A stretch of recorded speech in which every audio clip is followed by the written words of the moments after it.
Do you ever feel like the week just drags on forever and you're just counting down the seconds until Friday afternoon? We've all been there. The weekend is literally the most important time for us to recharge, reset, and actually enjoy life. But here's the thing. How do you actually talk about what you did without sounding boring? Today, we're going to walk through what a truly full, wholesome weekend looks like.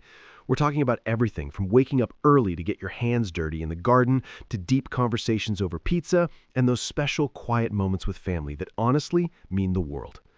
If you want to master real English conversation practice while listening to a story that feels totally relatable, you are in the right place. Let's dive in. So let's talk about Saturday. There are really two types of people in this world, the people who sleep until noon and the people who wake up with the sun. I know, sleeping in feels amazing, but honestly, there is something kind of magical about Saturday morning when the world is still quiet. Imagine waking up early. You grab your favorite cup of coffee or tea and you head outside. This is where the weekend really starts. For me, and for a lot of people trying to disconnect from their screens, it starts in the garden. You know, having a garden is like having a little pet that doesn't bark but still needs a lot of love. Picture this. You step outside, the air is crisp, and you check on your plants. Maybe you have some small tomato plants. Right now, they aren't red yet. They're those cute little green balls that promise a good salad in a few weeks. And then there are the flowers.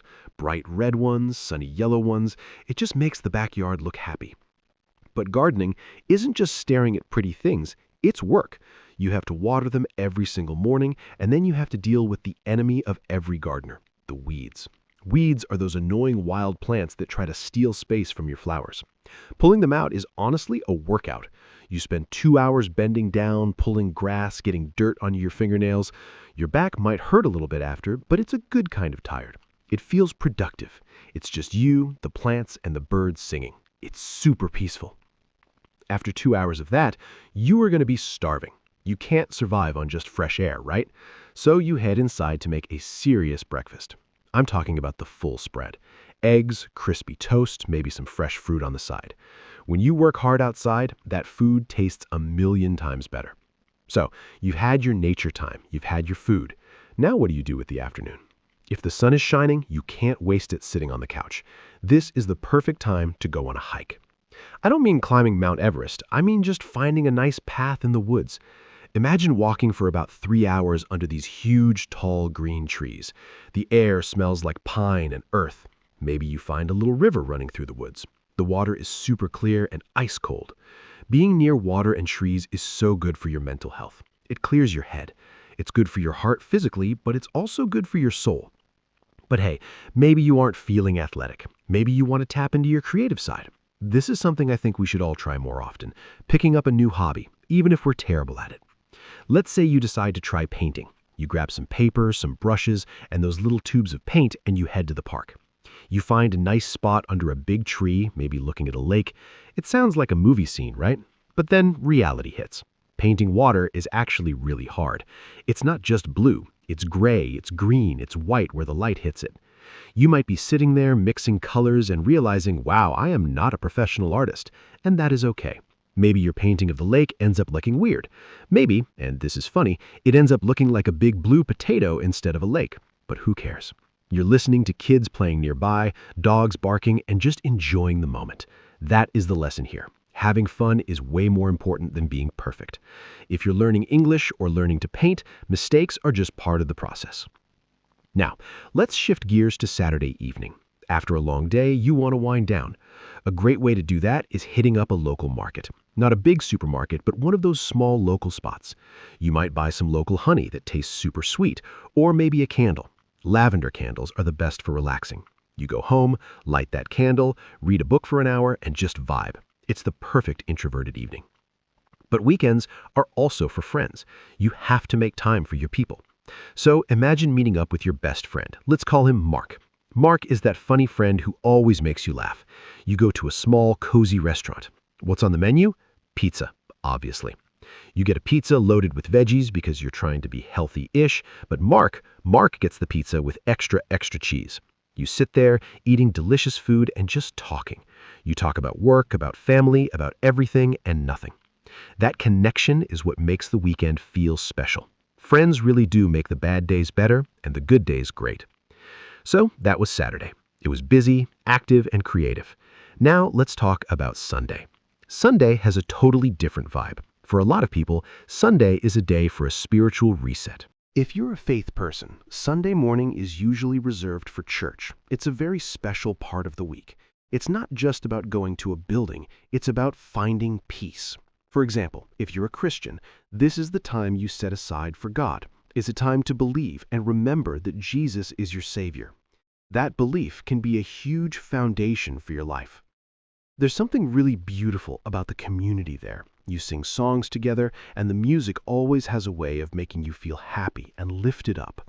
Then you listen to the pastor speak about the Bible and how to be a good person in a crazy world. But the best part is often after the service. You see your friends, you ask them, "How are you?" and you actually mean it. It's like a big extended family. Knowing that you aren't alone, that you have this relationship with God in this community, gives you a lot of hope to start the new week. Even when life gets hard, having that spiritual foundation keeps you strong. It's a really positive way to start the day. After that morning reset, Sunday afternoon is the perfect time for family. And who is the best person to visit on a Sunday? Grandma. Let's imagine you go to your grandmother's house. She's 85 years old, but she's still strong, and most importantly, she's a fantastic cook. Grandmothers just have that magic touch with food, don't they? You decide to bake something together, a chocolate cake, not a box mix, but from scratch.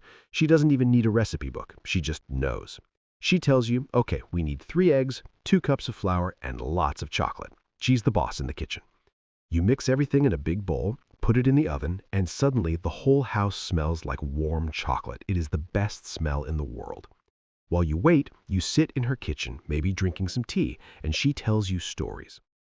This is the part we often take for granted, listening to stories from the past. She tells you about when she was a little girl, her first job, her school. It's like a history lesson, but better because it's your family.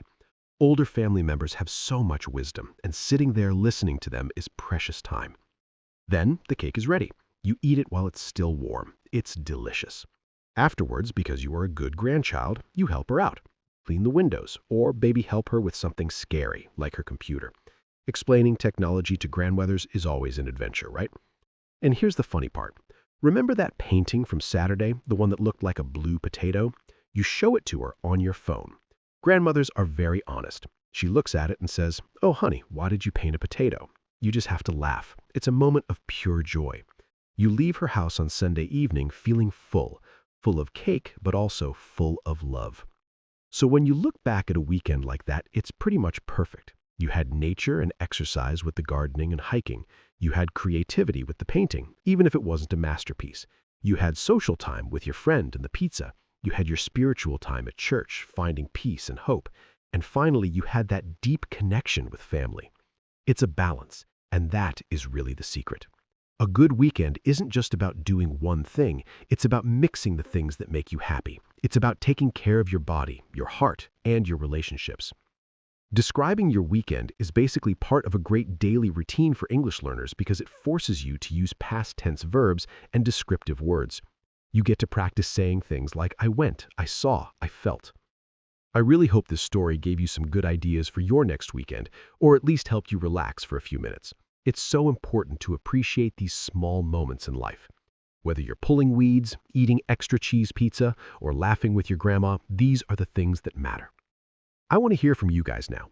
What does your typical weekend look like? Are you team wake up early or team sleep all day?